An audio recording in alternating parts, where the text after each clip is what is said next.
Bodyweight Bulgarian Split Squat is going to be a unilateral exercise targeting the quads and hip flexors. So you'll need a bench or a step for this one.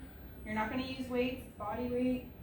So I'm going to set my feet the distance away I think I'm going to be down, and then I'll just step my leg back. So stepping my foot back on the bench, I like to keep my toes up for stability rather than laying my foot flat.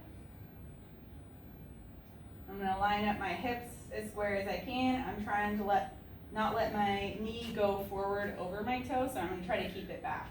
And then I'm going to bend, forward leg. I feel this quad working, and I feel this quad stretching.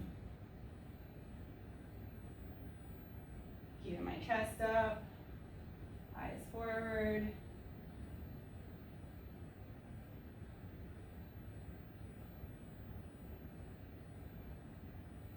And then you'll repeat on the other side, so same thing.